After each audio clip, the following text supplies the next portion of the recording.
Hi friends, நாம் பாலிட்டியில் அதாவது இந்திய அரசியலமைப்பில் வரலாற்றின் தாக்கம் பார்க்க போகிறோம். ஐரோப்பியர் வருகை. ஐரோப்பியர் இந்தியாவில் எதுக்காக வந்தாங்க? கடல் வழியை கண்டுபிடிச்சு வந்தாங்களா? அவங்களோட வணிகத்தை இந்தியாவில் இது பண்ணுறதுக்காக. அதில் ஃபஸ்ட்டு வந்தது யாருன்னா ஐரோப்பிய நாடான போர்ச்சுக்கல் வந்தாங்க இந்தியாவுக்கு. எதுக்கு? வணிகத்தை நிறுவுவதற்காக. எந்த வருஷம்? 1498 ஃபஸ்ட்டு போர்ச்சுக்கல்லாம் வந்தாங்க. ரெண்டாவது யார் வந்தாங்கன்னா ஆங்கிலேயர் வந்தாங்க 1600 டிசம்பர் 31. அதாவது இங்கிலாந்து அரசி முதலாம் எலிசபெத் இங்கிலாந்துக்காரங்க முதலாம் எலிசபெத் அவங்களால இத்தனை ஆங்கில கிழக்கிந்திய கம்பெனி நிறுவுவதற்காக 1600 டிசம்பர் 31 வந்தாங்க. வணிகத்தளம் எப்போ நிறுவனாங்கன்னா 1611 இந்தியாவில் வணிகத்தளம் ஆங்கிலேயர் நிறுவனாங்க. டச்சுக்காரர்கள் 1602 மார்ச் 20 ஹாலந்து நாட்டு மக்களால் கிழக்கிந்திய கம்பெனி ஏற்படுத்தப்பட்டு நிறுவனாங்க. டேனிஷ் எப்போம்னா 1616 மார்ச் 17. நெக்ஸ்ட் யாருன்னா பிரெஞ்சுக்காரர்கள் 1664. அதாவது 14ஆம் லூயின் நிதி அமைச்சரான ஹோல்பர் அவர்களால் 1664 பிரெஞ்சு கிழக்கிந்திய கம்பெனி நிறுவப்பட்டது. இப்போ அந்த ஐரோப்பியர் வருகை ஒரு ஆர்டர் கேட்டாங்கன்னா ஃபர்ஸ்ட் போர்ச்சுகீசியர்கள், டச்சுக்காரர்கள், ஆங்கிலேயர்கள், டேனிஷ்காரர்கள், பிரெஞ்சுக்காரர்கள். அதாவது போர்ச்சுகல் 1498, டச்சு 1602 மார்ச் 20, ஆங்கிலேயர் 1600 டிசம்பர் 31, டேனிஷ் 1616, பிரெஞ்சு 1664. அதுக்கப்புறம் இதுல 3 போர். கர்நாடக போர் 3 தான் நடந்திருக்கும். முதல் கர்நாடக போர், இரண்டாம் கர்நாடக போர், மூன்றாம் கர்நாடக போர். அதாவது ஆங்கில கிழக்கிந்திய கம்பெனிக்கும் கர்நாடக மற்றும் வங்காள பகுதிகளில் தன்னை வலுவான சக்தியாக மாற்றிக்கொள்வதற்காக இந்த போர்கள் நடந்திருக்கு. இந்த 3 போரும். முதல் கர்நாடக போர் 1746 டு 48, இரண்டாம் கர்நாடக போர் 1748 டு 54, மூன்றாம் கர்நாடக போர் 1756 டு 63. அதுக்கப்புறம் இந்த பிளாசி போர் நடந்தது 1757 டு ஜூன் 23. இது ஐயனம்ல ஃபுல்லா பார்க்கலாம். பிளாசி போர்னா என்ன, பக்சார் போர்னா என்ன, அதுல எப்படி அலகாபாத் உடன்படிக்கை வந்தது, அதெல்லாம் டீட்டெயில பார்க்கலாம். இதுல இயர் மட்டும் பார்த்துக்கோங்க. பிளாசி போர் 1757 ஜூன் 23, பக்சார் போர் 1764 அக்டோபர் 22. இந்த இயர்லாம் நல்லா தெளிவா பார்த்துக்கோங்க. ஏன்னா பக்சார் போர், பிளாசி போர், இன்னும் 2 முதல் கர்நாடக போர், இரண்டாம் கர்நாடக போர் இந்த மாதிரி கொடுத்துக்கிட்டு இதை ஆர்டர் வைஸ் பண்ற மாதிரி கேட்கலாம். அதனால இந்த இயர்ஸ் எல்லாம் நல்லா பார்த்துக்கோங்க. ஐஎன்எம்ல அலகாபாத் உடன்படிக்கை 1765. அதாவது இந்த பக்சார் போர் முடிவில் 1765 அலகாபாத் உடன்படிக்கை நடந்திருக்கும். அதன்படிதான் இந்த வங்காளம், பீகார், ஒடிசா பகுதிகளில் திவானி உரிமை கொடுத்திருப்பாங்க. அதுல ஆங்கில கிழக்கிந்திய கம்பெனி இருக்குல்ல, ஈஸ்ட் இந்தியன் கம்பெனி, அவங்களுக்கு வரி வசூலிக்கும் உரிமை திவானி உரிமை வழங்கப்பட்டிருக்கும். விக்டோரியா மகாராணி பேரறிக்கை எப்போன்னு கேட்டாங்கன்னா 1758 நவம்பர் 1. இந்த அறிக்கையில என்ன சொல்லுவாங்கன்னா ஆங்கில கிழக்கிந்திய கம்பெனியின் ஆட்சி முடிவுக்கு வந்தது அப்படிங்கிறாங்க. அதான் என்னது விக்டோரியா மகாராணியின் பேரறிக்கை. இந்திய அரசியலமைப்பு சட்டத்தின் வளர்ச்சி என்னன்னு பார்க்கலாமா? இந்த டேபிள் இந்த 2ஆ பிரிச்சுக்கலாமா? ஒன்று ஈஸ்ட் இந்தியன், அதாவது ஈஸ்ட் இந்தியன் கம்பெனினா ஆங்கில கிழக்கிந்திய கம்பெனி 1773 டு 1858. அதுக்கப்புறம் இங்கிலாந்து அரசின் ஆட்சி 1858 டு 1047. ஒழுங்குமுறை சட்டம் எப்போ? 1773. பிட் இந்திய சட்டம் 1784. பிட் இந்திய திருத்த சட்டம் 1786. பட்டய சட்டம் ஒவ்வொரு 20 வருஷத்துக்கும் நடக்கும். அது பட்டய சட்டம் 1793. செகண்ட் 1813. மூணாவது 1833. 4 1853. இந்த சைடு என்னதுன்னா இந்திய அரசு சட்டம் 1858 ஸ்டார்ட் ஆகுது. இந்திய கவுன்சில் சட்டம் 1861. இந்திய கவுன்சில் சட்டம் 1892. மிண்டோ மார்லி சட்டம் 1909. மாண்டேகி செம்ஸ்போர்ட் சீர்திருத்த சட்டம் 1919. இந்திய அரசு சட்டம் 1935. இந்திய விடுதலை சட்டம் 1947. ஃபர்ஸ்ட் இப்ப என்ன பார்க்க போறோம்னா ஒழுங்குமுறை சட்டம் தான் பார்க்க போறோம். ஆங்கில கிழக்கிந்திய கம்பெனி ஆட்சி இருக்கலாம் 1773 டு 1858. அதுல ஒழுங்குமுறை சட்டம் 1773 பார்க்க போறோம். அதுல இங்கிலாந்தின் பிரதமரா யார் இருந்தாருன்னா நார்த் ப்ரோ. அவர் தான் அந்த வணிக குழுவோட நடவடிக்கைகளை ஒழுங்குபடுத்துவதற்காக ஒரு குழுவினை ஏற்படுத்தினார். அந்த குழுவின் படிதான் இந்த சட்டம் இயற்றப்பட்டது. அப்ப நார்த் பிரபு இயற்றப்பட்ட ஒரு குழுவின் அடிப்படையில் அவர் ஒரு வணிக குழு ஏற்படுத்தினார். அந்த குழுவின் அடிப்படையில் தான் இந்த ஒழுங்குமுறை சட்டம் இயற்றப்பட்டது. அப்போ ஒழுங்குமுறை சட்டம் 1773. யாரு? நார்த் பிரபு. அவர் வந்து பிரிட்டிஷ் பிரதமர், அதாவது இங்கிலாந்தின் பிரதமராக இருந்திருப்பார் அந்த சமயத்தில் 1773. அதாவது ஆங்கில கிழக்கிந்திய கம்பெனி இருக்குல்ல, அதோட செயல்பாட்டை கட்டுப்படுத்துறதுக்கு வந்து பிரிட்டிஷ் அரசாங்கம் எடுத்த முதல் சட்டம் என்னதுன்னா அந்த ஒழுங்குமுறை சட்டம் தான். வங்காளத்தின் ஆளுநராக இருந்ததை வங்காளத்தின் கவர்னர் ஜெனரலாக சேஞ்ச் பண்ணாங்க. அது எந்த சட்டத்தில்? இந்த சட்டத்தில் தான். அப்போ வங்காளத்தின் முதல் கவர்னர் ஜெனரலாக யார் இருந்தாங்கன்னா வாரன் ஹேஸ்டிங் தான் இருந்திருக்காங்க. அவருக்கு ஹெல்ப் பண்ணுறதுக்கு 4 பேர் ஆலோசனைக்குள்ள இருந்திருக்காங்க. 1774 கொல்கத்தாவில் வில்லியம் கோட்டையில் உச்சநீதிமன்றம் நிறுவப்பட்டது. அப்போ உச்சநீதிமன்றம் எப்போ? 1774 கொல்கத்தாவில் நிறுவப்பட்டது. அதில் வந்து ஒரு தலைமை நீதிபதிகள் 3 நீதிபதிகள் இருப்பாங்க. அதாவது ஒரு தலைமை நீதிபதி 3 நீதிபதி அவங்களுக்கு ஹெல்ப் பண்ண. சார் எலிஜா இம்பே தான் முதல் தலைமை நீதிபதியாக இருந்தாங்க. அப்போ ஒழுங்குமுறை சட்டம்னா என்னது? ரொம்ப இம்பார்ட்டன்ஸ் பாயிண்ட். இதில் தான் வங்காளத்தின் ஆளுநர் வந்து வங்காளத்தின் கவர்னர் ஜெனரலாக கொண்டு வந்திருப்பாங்க. அந்த முதல் கவர்னர் ஜெனரல் யாருன்னா வாரன் ஹேஸ்டிங். அவருக்கு ஹெல்ப் பண்ண 4 பேர் கொண்ட ஆலோசனை குழு இருந்திருக்குது. வில்லியம் கோட்டையில் வந்து உச்சநீதிமன்றம் 1774 கல்கத்தாவில், அதாவது கொல்கத்தாவில் இது பண்ணியிருப்பாங்க. அது யாரு? சார் எலிஜா இம்பே வந்து தலைமை நீதிபதியாக இருப்பாங்க. ஒரு தலைமை நீதிபதி 3 நீதிபதிகள் இருப்பாங்க. இப்போ 2வது சட்டம் என்ன பார்க்க போறோம்? பிட் இந்திய சட்டம். பிட் இந்திய சட்டம் வந்து எதுக்காக கொண்டு வந்தாங்கன்னா, அதாவது ஒழுங்குமுறை சட்டம் இருக்குல்ல, அதோட சில குறைபாடுகள் இருக்காத கழிறதுக்காக தான் இந்த பிட் இந்திய சட்டம் கொண்டு வந்தாங்க. இதை வந்து ஒப்படைப்பு சட்டம் அப்படின்னு இன்னொரு பெயரும் இருக்குது. இங்கிலாந்தின் பிரதமராக இந்த பிட் இந்திய சட்டம் இயற்ற போது வில்லியம் பிட் தான் இருந்தார். அதனால தான் அந்த சட்டத்துக்கு வந்து பிட் இந்திய சட்டம்னு வச்சிருப்பாரு. இரட்டை அரசாங்க முறை வந்து இதுல கொண்டு வந்திருப்பாரு. என்னதுன்னா இயக்குனர் குழு, கட்டுப்பாட்டு வாரியம்னு பிரிச்சிருப்பாரு. இயக்குனர் குழு வந்து வணிக நடவடிக்கைகளை கண்டுபிடிக்கிறதுக்காக இது பண்ணியிருப்பாங்க. கட்டுப்பாட்டு வாரியம் வந்து அரசியல் நடவடிக்கைகளை இது பண்றதுக்காக வச்சிருப்பாங்க. 6 பேர் கட்டுப்பாட்டு வாரியம்னா 6 உறுப்பினர் வந்து இருப்பாங்க. இந்த 6 உறுப்பினர் கட்டுப்பாட்டு வாரியம் வந்து ஏற்கனவே டிஎன்பிசியில் கொஸ்டின் கேட்டிருக்காங்க, நல்லா பார்த்துக்கோங்க. பிரிட்டிஷ் ஆட்சி பகுதியை வந்து இந்தியாவில் பிரிட்டிஷ் உரிமை பகுதி அப்படின்னு சொல்லியிருக்காங்க. அப்போ பிட் இந்திய சட்டம்னா கட்டுப்பாட்டு வாரியம், இயக்குனர் குழுன்னு 2 இருந்திருக்கு. அதான் இரட்டை அரசாங்க முறை. இயக்குனர் குழுனா வணிக நடவடிக்கை, கட்டுப்பாட்டு வாரியம்னா அரசியல் நடவடிக்கை. அதில் 6 உறுப்பினர் இருந்திருக்காங்க. இதுல வந்து பிட் அப்படிங்கிற இங்கிலாந்தின் பிரதமராக பிட் வந்து இருந்திருக்காரு 1784. அப்போ 1773 இங்கிலாந்தின் பிரதமராக நார்த் பிரபு வந்து இருந்திருக்காரு. பிட் இந்திய திருத்த சட்டம் வந்து முதல் தலைமை ஆளுநர் வந்து காரன்வாலிஸ், அதாவது தலைமை ஆளுநராக காரன்வாலிஸ் வந்து இருந்ததால நியமிக்கப்பட்டதால் பிட் இந்திய சட்டத்துல ஒரு சீர்திருத்தம் வந்து கொண்டு வந்திருப்பாங்க. பட்டய சட்டம் வந்து 1793. அதாவது கம்பெனிக்கு வந்து வணிக உரிமை நெக்ஸ்ட் இது வந்து 20 வருஷத்துக்கு ஒரு வாட்டி வந்து பட்டய சட்டம் வந்து கொண்டு வந்திருப்பாங்களா. கவர்னர் ஜெனரலுக்கு தான் நிறைய அதிகாரம் வந்து கொடுத்திருப்பாங்க. இப்போ 1813 பட்டய சட்டம் கேட்டாங்கன்னா கல்வி வளர்ச்சிக்காக 1 லட்சம் ரூபாய் வந்து ஒதுக்கீடு பண்ணியிருப்பாங்க. பட்டய சட்டம் வந்து 1813 வந்து கல்விக்காக, அதாவது ஆங்கில கிழக்கிந்திய கம்பெனியின் வணிக உரிமை வந்து மேலும் 20 வருஷமா நீடித்திருக்காங்களா. அதாவது இச்சட்டம் வந்து கல்விக்காக 1 லட்சம் ரூபாயை வந்து இந்தியாவோட கல்வி மேம்பாட்டுக்காக கொடுத்திருப்பாங்க. கிறிஸ்துவ பரப்பாளர் இருப்பாங்களா, அவங்களுக்கு வந்து இந்தியாவிற்கு வர அனுமதி கொடுத்திருப்பாங்க. மேற்கத்திய கல்வி முறை வந்து உள்ளூர். அடுத்த பட்டய சட்டம் என்னதுன்னா 1833 வங்காளத்தின் கவர்னர் ஜெனரலா இருந்தார்ல, முதல் கவர்னர் ஜெனரல் வாரன் ஹேஸ்டிங். எந்த சட்டத்தில் பார்த்தோம்? ஒழுங்குமுறை சட்டத்தில் பார்த்தோம்ல. அதே மாதிரி வங்காளத்தின் கவர்னர் ஜெனரலா யார் இருக்காங்கன்னா, அதாவது இதில் வந்து என்ன சேஞ்ச் பண்ணாங்கன்னா இந்தியாவின் கவர்னர் ஜெனரலாக சேஞ்ச் பண்ணுறாங்க. அப்போ முதல் இந்தியாவின் கவர்னர் ஜெனரல் கேட்டாங்கன்னா வில்லியம் பெண்டிங். அதாவது வங்காளத்தின் முதல் கவர்னர் ஜெனரல் கேட்டாங்கன்னா வாரன் ஹேஸ்டிங். முதல் இந்தியாவின் கவர்னர் ஜெனரல்னு கேட்டாங்கன்னா வில்லியம் பெண்டிங் பிரபு. இதில் வந்து முதல் சட்ட உறுப்பினராக யார் இருந்தாங்கன்னா டிபி மெக்காலே இருப்பார், டிபி மெக்காலே. 3 பேர் வந்து ஆலோசனை குழு வந்து வில்லியம் பெண்டிங் பிரபுக்கு நியமிச்சிருப்பாங்க. 4வது வந்து ஒரு சட்ட பணிக்காக ஒரு சட்ட உறுப்பினர் நியமிச்சிருப்பாங்க. அவர் தான் யாருன்னா டிபி மெக்காலே.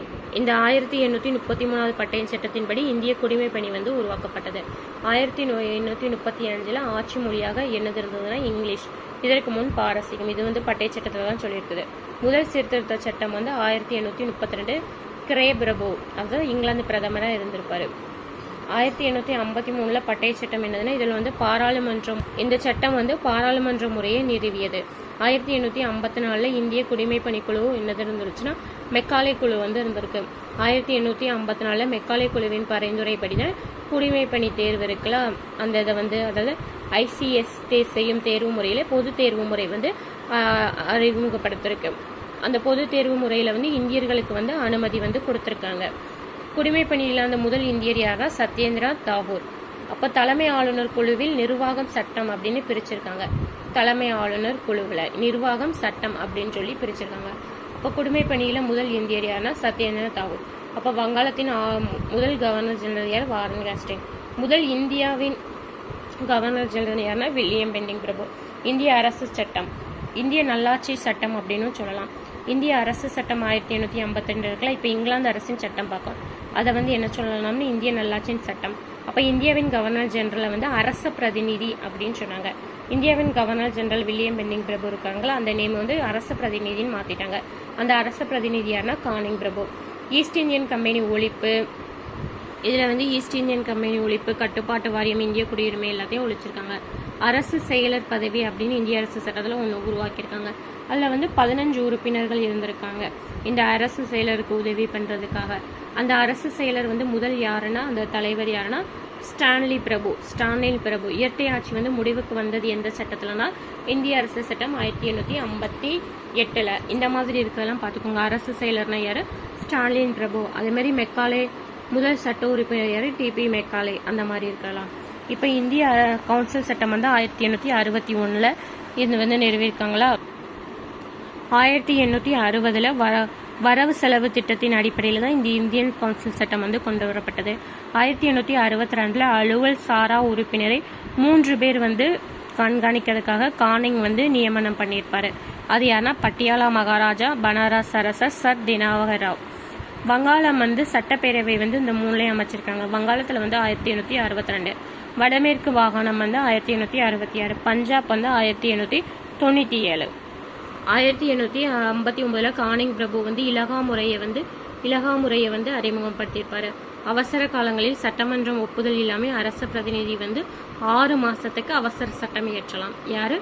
சட்டமன்றம். இந்திய கவுன்சில் சட்டம் 1892 வந்து ஐஎன்சிக்கு கிடைத்த முதல் வெற்றின்னு கேட்டோம்னா இந்திய கவுன்சில் சட்டம் 1892. அலுவல் சாரா உறுப்பினர்களை வந்து அதிகரிச்சிருக்காங்க. இந்திய கவுன்சில் சட்டம் 1909. அது என்ன சீர்திருத்தம்னு சொல்லலாம்? மிண்டோ மார்லி சீர்திருத்தம். மார்லி அப்படின்னா அரசு செயலர், மிண்டோ அப்படின்னா அரச பிரதிநிதி, அதாவது வைசிஸ்ராய்ன்னு சொல்லலாம். மத்திய சட்டமன்ற கவுன்சில்ல உறுப்பினர்களுடைய எண்ணிக்கையை வந்து 16 இருந்து 60 சொல்லியிருக்காங்க. இந்த சட்டம் மிண்டோ மார்லி சீர்திருத்தம். மிண்டோ அப்படின்னா அரச பிரதிநிதி, மார்லினா அரசு செயலர். வரவு செலவு திட்டத்துல வந்து துணைக்கேள்வி கேட்கலாம் அப்படின்னு சொல்லியிருக்காங்க. நிர்வாக கவுன்சில் சட்டம் வந்து ஃபர்ஸ்ட் இந்தியர்களுக்கு அனுமதி அப்படின்னு இருக்காங்க. முதல் உறுப்பினராக யார் இருந்தாங்கன்னா சத்யேந்திர பிரசாத் சின்ஹா சட்ட உறுப்பினராக இருந்திருக்காரு. முஸ்லிம்களுக்கான வகுப்புவாத பிரதிநிதித்துவம் வந்து அறிமுகப்படுத்தியிருக்காங்க. மிண்டோ வகுப்புவாத பிரதிநிதித்துவத்தின் தந்தை யாருன்னா இவர்தான். வகுப்புவாத பிரதிநிதித்துவத்தின் தந்தை யாருன்னா மிண்டோ பிரபு, அதாவது மிண்டோ மார்லி இருக்காருல, அவர் தான் வகுப்புவாத பிரதிநிதித்துவத்தின் தந்தை. இந்த சட்டம் வந்து ரொம்ப இம்பார்ட்டன்ட், வந்து நல்லா பார்த்துக்கோங்க. நெக்ஸ்ட் என்ன சட்டம்னா இந்திய அரசு சட்டம் 1919. இந்திய அரசு சட்டம் 1919னா என்னது? மாண்டேகு சிம்ஸ்போர்டு. அதே மாதிரி தான் அரசு செயலர், அரச பிரதிநிதி வராங்க. அரச பிரதிநிதி யாரு? செம்ஸ்போர்டு. மாண்டேகு வந்து அரச செயலர். இது வந்து என்னது? இரட்டை முறை அரசாங்கம் வந்து கொண்டது. மாகாண அதிகாரம் வந்து 2ஆ பிரிக்காங்க. என்னதுன்னா மாற்றப்பட்ட துறை, ஒதுக்கப்பட்ட துறை. இந்த மாற்றப்பட்ட துறை வந்து ஆளுநர் அமைச்சர் உதவியுடன் பொறுப்பு. இது வந்து ஆளுநர் வந்து நிர்வாக கவுன்சில் துணையுடன் பொறுப்பு. இந்த டீட்டெயிலாக இந்த துறையெல்லாம் என்னன்னு பார்த்துக்கோங்க. மாற்றப்பட்ட துறை என்னதுன்னா கல்வி, பொதுப்பணி, பொது சுகாதாரம், உள்ளாட்சி, வேளாண்மை, துப்புரவு, வனம், தொழில், மீன்வளம், இந்த மாதிரி சம்பந்தமானது. இது வந்து என்னது? காவல்துறை, சிறைச்சாலை, நிலவருவாய், நீர்ப்பாசனம், நீதித்துறை, பாதுகாப்புத்துறை. இந்த நீதித்துறை, பாதுகாப்புத்துறை இல்லைன்னா நிர்வாக கவுன்சில் தானே சம்பந்தது. அப்போ சிறைச்சாலை, காவல்துறை வந்துருமா, நிலவருவாய், நீர்ப்பாசனம், இதெல்லாம் நல்லா டீட்டெயிலாக பார்த்து வச்சுக்கோங்க.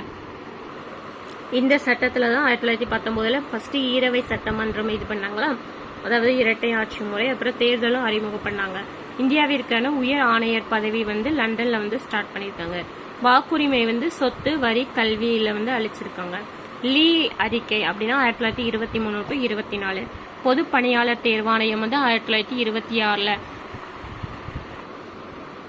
தேர்தல் வந்து அறிமுகப்படுத்திருக்காங்க, நேரடி தேர்தல் முறை. அதே மாதிரி லீ அறிக்கை வந்து 1923 to 24. பொது பணியாளர் தேர்வாணையம் 1926 ஸ்டார்ட் பண்ணியிருக்காங்க.